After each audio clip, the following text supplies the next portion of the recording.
অতিরিক্ত রক্তপাতে ভয়াবহ অবস্থা মিতুর। অবচেতন অবস্থায় পড়ে আছে সে। ঘটনাটা সকাল হতে কেউ জানে না। মুনির সাত সকালে বেরিয়েছে, কেউ খোঁজ পর্যন্ত নেয়নি মিতুর। অবশ্য নেওয়ার কথাও না। মুনিরের অন্য স্ত্রী রিমা, সে বাবার বাড়ি চলে গেছে। স্বামীকে অন্য কারো পাশে সে মানতে পারছিল না। অভির ধমকে পূর্ণতা ভুলবশত নিজের কামরায় না ঢুকে মিতুর কামরায় ঢুকে পড়েছিল। আর তখনই তার নজর পড়ে সাদা বিছানায় রক্তের চিহ্ন, সেই সাথে এলোমেলো পড়ে থাকা মিতুকে। বুক কেঁপে ওঠে পূর্ণতার। দৌড়ে এগিয়ে যায় মিতুর কাছে। শুকনো মুখখানা দেখে নেয় ভালো করে। কাপড় ঠিক করে দেয় মিতুর। অতঃপর সকলকে ডাকতে কামরা হতে বেরিয়ে যায়। মনে মনে ঘৃণা জন্মায় মুনিরের প্রতি। কাপুরুষ বলে গালিও দেয় কয়েকবার। অভি সবেই নিজ কামরায় ঢুকেছে। এবার একটু জিরোবে সে। খানিকক্ষণ পরে আবারও বের হতে হবে তার।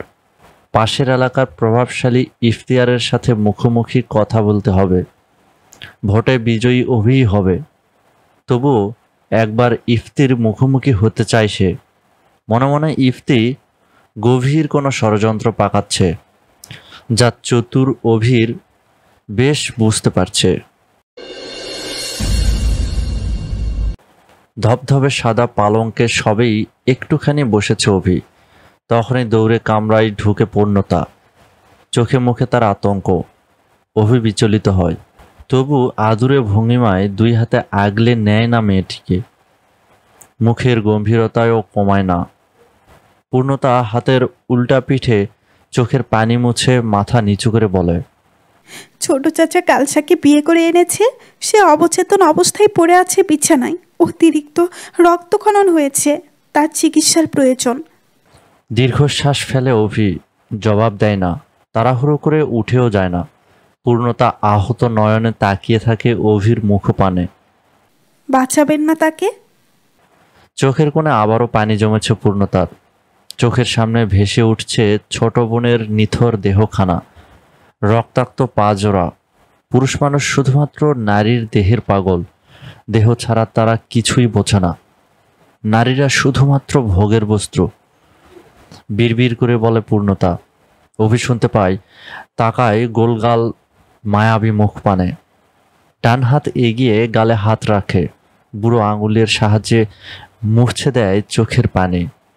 জলভরা গভীর চোখের দিকে তাকিয়ে অভি বলে, নারীরা মায়ের জাত, তারা সম্মানের বস্তু। সমাজে নারী ছাড়া পুরুষ অচল। অভির গলা জড়িয়ে ধরে পূর্ণতা। ঠোঁট উল্টে কেঁদে ফেলে। তাহলে এত অসম্মান কেন করা হয় নারীকে? আপনি প্রতিবাদ কেন করেন না? এই প্রশ্নের জবাব অভির কাছে নেই। সে কিছু বলতে গিয়েও থেমে যায়। শক্ত করে জড়িয়ে ধরে পূর্ণতাকে। পূর্ণতার ছোট্ট বুকে মাথা রাখে। বুকের হাহাকার শুনতে পায় অভি। আমি এসব সহ্য করতে পারছি না। আমি সুন্দর সমাজ চাই, সুস্থভাবে বাঁচতে চাই, আপনার সাথে সুখে সংসার করতে চাই। অভি চোখ বন্ধ করে ফেলে। বিড়বিড় করে বলে, এই জীবনে তো সম্ভব নয় পূর্ণ। পরের জন্মে আমরা জন্ম নেব, একে অপরের পরিপূরক হয়ে। সুন্দর একটা পরিবার হবে আমাদের। এই জীবনটা না হয় আফসোস নিয়ে কাটালাম, পরের জীবন সুখ নিয়ে কাটাবো ইনশাআল্লাহ। একদিন সুখী হব আমরা। নীরবতায় কেটে যায় বেশ কিছুক্ষণ। অতঃপর অভি বলে, একটু পরে আমাকে বেরোতে হবে। আপাতত শান্তিতে ঘুমাতে চাচ্ছি। পূর্ণতা ছেড়ে দেয় অভিকে। ঘুমান, তাহলে আমি যাই মেয়েটার কাছে। অভি কোমর ছাড়ে না। সময় নিয়ে চুমু খায় পূর্ণতার গালে। মেয়েটার কাছে ইপ্তি ইমন ওরা আছে, চিন্তা করো না। ভ্রু কুঁচকে ফেলে পূর্ণতা। আপনি জানলেন কি করে? গম্ভীর মুখখানায় হাসির ঝলকের দেখা মেলে। লোকটা হাসলে কি ভালো দেখায় তাকে। পূর্ণতা মনে মনে কয়েকবার শুকরিয়া আদায় করে নেয়। অভি পূর্ণতাকে নিয়ে শুয়ে পড়ে। পূর্ণতার ছোট্ট বুকে মাথা রাখে। দাড়ি ঘষে দেয় বুকে। শিউরে ওঠে পূর্ণতা। দুই হাতে মুঠো করে ধরে অভির শার্ট। চোখ মুখ খিচে বন্ধ করে ফেলে। এত ঘাবাঘাবি করবে না জান। গভীরভাবে ছুঁয়ে দেওয়ার আশা থাকে, নিজেকে নিয়ন্ত্রণ করতে কষ্ট হয়। অসহায় শোনালো বোধহয় অভির কণ্ঠস্বর। পূর্ণতা শুকনো ঢোক গিলে বলে, শুয়ে দিচ্ছেন না কেন? অভি চোখ বন্ধ করে। বড় হওয়ার সুযোগ দিচ্ছি তোমায়, তুমি তো আমারই, এত তাড়াহুড়ো নেই আমার। মুগ্ধ হয় পূর্ণতা। এই মানুষটার শরীরে কি জমিদার বাড়ির রক্ত বইছে না? পূর্ণতার পেছনে ছিল ইফতি। সে শুনে নিয়েছিল পূর্ণতার কথা। তখনই বেরিয়ে পড়েছিল ডাক্তারের খোঁজে। পূর্ণতার চোখের পানি সহ্য হয় না ইফতির। মনে চায় নিজের জীবন দিয়ে পূর্ণতাকে আগলে রাখতে, সুখের রাজ্যে নিয়ে যেতে, কিন্তু অনুমতি কিংবা অধিকার কোনোটাই নেই তার। থাকলে কাউকে পরোয়া করতো না সে। বাজারে একটা ডাক্তারের চেম্বার আছে, সেখান থেকেই ডাক্তারকে নিয়ে এসেছে ইফতি। সাথে নিয়ে গিয়েছিল ইমনকে। ইমন হাজারবার জিজ্ঞেস করেছে ডাক্তার কার জন্য, ইফতির জবাব দেয়নি। বাজার থেকে যখন ইফতি আসছিল তখন ইমন বলে ওঠে, মেজো ভাই, পূর্ণভাবের জন্য কিছু মজার খাবার নিয়ে যাই। ইফতি মুচকি হাসে, মাথা নেড়ে সম্মতি জানায়। ইমন খুশিতে গদগদ হয়ে অনেক কিছু কিনে নেয়। পূর্ণতাকে তার ভালো লাগে, একটু বেশি ভালো লাগে। দাদিকে তার পছন্দ না, বাবা চাচাদের ব্যবহারও পছন্দ না। সারা জীবন দেখে আসছে মায়ের নিচু মাথা। এখন এমন নিশ্চিন্ত। পূর্ণতা সকলের স্বভাব বদলে দেবে, পাপের রাজ্যে সুখ এনে দেবে। ডাক্তার মিতুকে দেখছে। পাশে দাঁড়িয়ে আছে ইফতি, ইমন এবং ঈশান। ঈশানের চোখের কোণে পানি জমেছে। বাবাকে খুন করতে ইচ্ছে করছে। ভেতর থেকে ছি শব্দটা বেরিয়ে আসলো। মিষ্টি মৃত্যুর পাশে বসে আছে, তারও চোখের কোণে পানি। পূর্ণতাই শুধু এখানে নেই। ইফতি বারবার দরজার দিকে তাকাচ্ছে। পূর্ণতা আসবে কি? দেখবে কি ইফতি বাঁচাচ্ছে মিতুকে? বুঝবে কি জমিদার বাড়ির বাকি পুরুষদের মতো ইফতি নয়? কিছুক্ষণ অপেক্ষা করে যখন দেখলো পূর্ণতা আসছে না, তখন ইফতি মিতুর কক্ষ হতে বের হয়ে আসে। এগিয়ে যায় পূর্ণতার কামরার দিকে। জানালায় উকি দেয়। দেখতে পায় অভির বুকে গুটিসুটি মেরে ঘুমিয়ে আছে পূর্ণতা। বুকের ভেতর খাঁ খাঁ করে ওঠে ইফতির। সরে যায় জানালা হতে। মনে মনে কিছু কথা সাজায়। একখানা চিঠি লিখবে সে পূর্ণতাকে, আবেগ মিশ্রিত চিঠি। সে চিঠিখানা পড়ে পূর্ণতার কপালে চিন্তার ভাঁজ পড়বে। কয়েক মুহূর্তের জন্য ভাবতে থাকবে আগন্তুক ইফতিকে নিয়ে। তাতেই শান্ত হবে ইফতির খাঁ খাঁ করা বিচলিত হৃদয়। প্রিয় পূর্ণতা, এই যে ছিল একদিন খুব প্রিয় হব তোমার। বুকের বাঁ পাশে ঠাঁই হবে আমার। হৃৎপিণ্ডে আমি নামক এক অসুখ বাসা বাঁধবে। নিয়ম করে আঁকড়ে ধরার আশা জাগবে। ইতি, তোমার অপ্রিয় একজন। ইফতিয়ার চৌধুরীর মুখোমুখি বসে আছে অভিরাজ। অভি খুঁটিয়ে খুঁটিয়ে দেখছে ইফতিকে। ছেলেটা দারুণ সুদর্শন এবং মার্জিত। প্রথম নজরেই যে কোনো রমণীর হৃদয় কাটতে সক্ষম হবে। এর আগে এমন সুদর্শন ছেলে দেখেছে কিনা মনে পড়ছে না অভির। বয়সও বেশি নয়, এই 24-25 হবে। পোশাক আশাক এবং চালচলনে প্রভাবশালীর চিহ্ন। দুজনের মাঝখানে রয়েছে একখানা কাঠের টেবিল, তার উপরে দুধ চা। অভি চায়ের কাপ তুলে তাদের চুমুক বসিয়েছে। চা তার বরাবরই পছন্দ। ইফতি ধীরে সুস্থে নিজের চায়ের কাপ তুলে নেয়। ফু দিয়ে সময় নিয়ে ঠোঁট ছোঁয়ায় তাতে। অতঃপর বলে, ভোটে বিজয়ী হবেন আপনি, এটা আপনিও জানেন, আমিও জানি। ঠোঁট বাঁকায় অভি, মেরুদণ্ড সোজা করে বসে। ইফতি নিজেও হাসে। গোলাপি অধরের হাসিটা দারুণ। অভির ভালো লাগে। বিয়ে করেছেন শুনলাম, পরীর মতো বউ। অভিকে মোটেও বিচলিত দেখালো না। সে 2 হাত টেবিলে রেখে ইফতির দিকে এক ঝুঁকে বলে, অপহরণ, ধর্ষণ, ব্লা ব্লা ব্লা হুমকি বেশ পুরনো। যুগ পাল্টাচ্ছে, নতুন কিছু বলো। ইফতি শব্দ করে হেসে ওঠে। বাঁ হাতে সিল্কি চুলগুলো পেছনে ঠেলে বলে, আমি ভালোবাসি পূর্ণতাকে 2 বছর আগে থেকে। ভালোবেসে জয় করে জমিদার বাড়ি হতে চৌধুরী বাড়িতে নিয়ে আসার হুমকি নয়, চ্যালেঞ্জ করলাম। দুনিয়ায় অহরহ মেয়ে থাকতে আবার ছোট্ট বউর দিকে সকলের নজর কেন ভাই? হ্যাঁ, কয়জনের চোখ তুলে নেব আমি? হ্যাঁ, আর এত চোখ ফেলবো কোথায়? পূর্ণতা আজকে অনেক খুশি। ঠোঁটের কোণা থেকে তার হাসি সরছেই না। ক্ষণে ক্ষণে খিলখিলিয়ে হেসে উঠছে। মমতা বেজায় বিরক্ত, সাথে একটু চিন্তিতও। এই মেয়ে এত খুশি, মানে কোনো একটা কাণ্ড ঘটিয়েছেই। তবে আজ করতে পারছে না সেই কাণ্ডটা কি। শিউলিরই খুব ভালো লাগছে পূর্ণতাকে হাসতে দেখে। কি সুন্দর হাসি মেয়েটার। মনে মনে বেশ কয়েকবার মাশাল্লাহ মাশাল্লাহ বলে ওঠে। রেশমা পান চিবোচ্ছে, তার কোনো কিছুতেই যায় আসে না। 3 বেলা পেট পুরে খাবার আর পান খেতে পারলেই সে খুশি। বছরখানেক আগে তার স্বামী মামুন বিয়ে করে এনেছিল, তখনও স্বাভাবিক ছিল রেশমা। তার এক কথা, আমাকে একটু থাকার জায়গা দিলেই হবে। তবে সন্তানকে নিয়ে তিনি বেশ আশাবাদী। সে চায় তার ছেলে জমিদার বাড়িতে রাজত্ব করুক, আর তিনি এটা জানেও একদিন রাজত্ব তার ছেলের হাতেই আসবে। তাই আর মাথা ঘামায় না। জমিদার বাড়ির 2 গিন্নি রান্না করছে।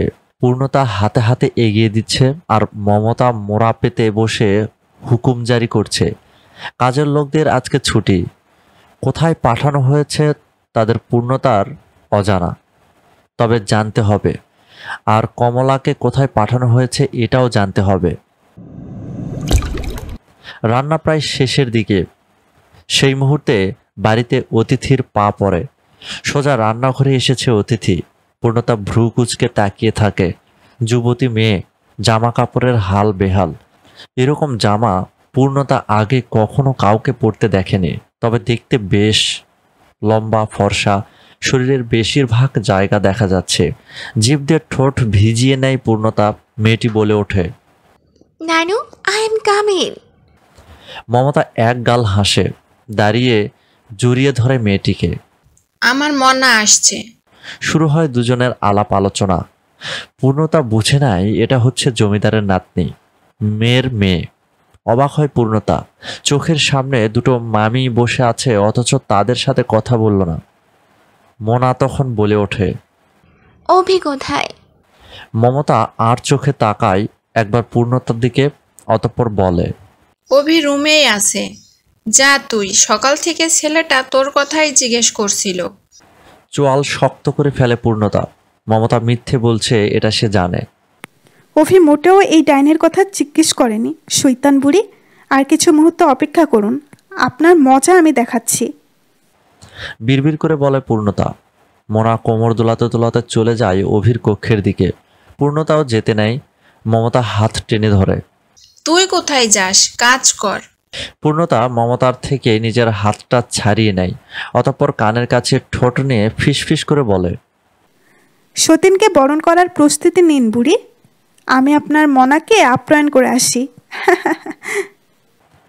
বলেই একগাল হেসে চলে যায় পূর্ণতা। মমতা হাঁ করে তাকিয়ে থাকে। বুঝতে কয়েক মিনিট সময় লেগে যায় সতীন। দ্রুত ছুটে নিজের কক্ষের দিকে। জমিদার কি ঘরেই আছে? চিন্তিত অভি, ভীষণ চিন্তিত সে। এই সমাজে টিকে থাকতে হলে নিজের দুর্বলতা আড়ালে রাখতে হবে। ভেতরে ভেতরে মরে গেলেও বাইরে শক্ত থাকতে হবে। মানুষ বড্ড স্বার্থপর। তারা সব সময় দুর্বল জায়গায় আঘাত করে।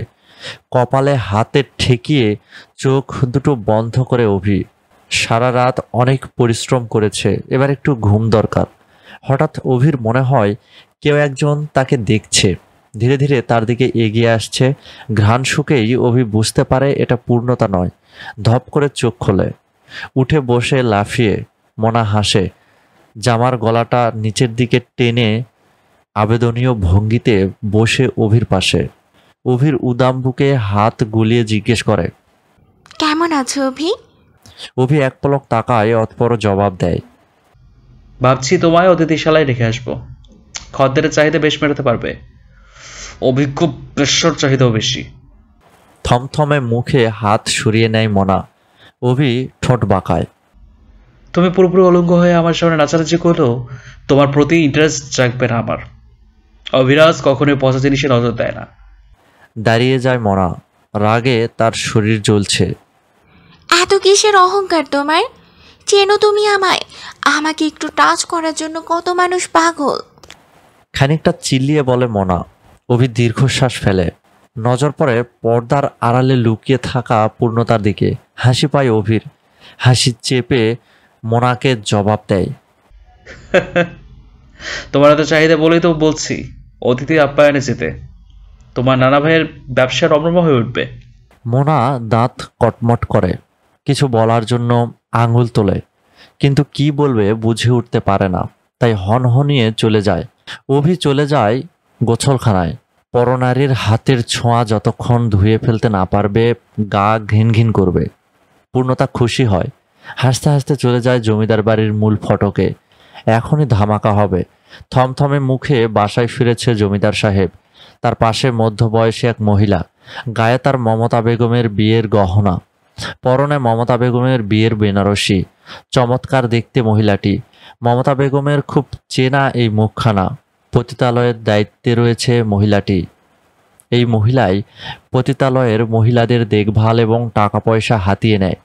দীর্ঘ 10 বছর যাবৎ এই কাজে তাকে নিয়োজিত করে রেখেছেন মমতা বেগম। আবারও বৈঠক বসেছে জমিদার বাড়ির সকল সদস্য। এবার ছেলেরা নয়, স্বয়ং জমিদার বিয়ে করে নিয়ে এসেছে। মমতা বেগম কেমন প্রতিক্রিয়া করবে বুঝে উঠতে পারছে না। 50 বছরের সংসার তাদের। সাহেব দ্বিতীয় বিয়ে করেনি। নারীর শরীরের ঝোঁক ছিল। পূর্ণতা একগাল হেসে এগিয়ে যায়, হাততালি দিয়ে বলে ওঠে, দাদা ভাই আপনি তো ফাটিয়ে দিলেন। বাহ বাহ, এক পা কবরে চলে গিয়েছে তাতে কি, যৌবন তো আর শেষ হয়নি। মনের বয়সই বড় বয়স। মনে মনে দাদা ভাইয়ের বয়স হবে 16 বছর, তাই না দাদা ভাই? সাহেব কটমট চোখে তাকায় পূর্ণতার দিকে।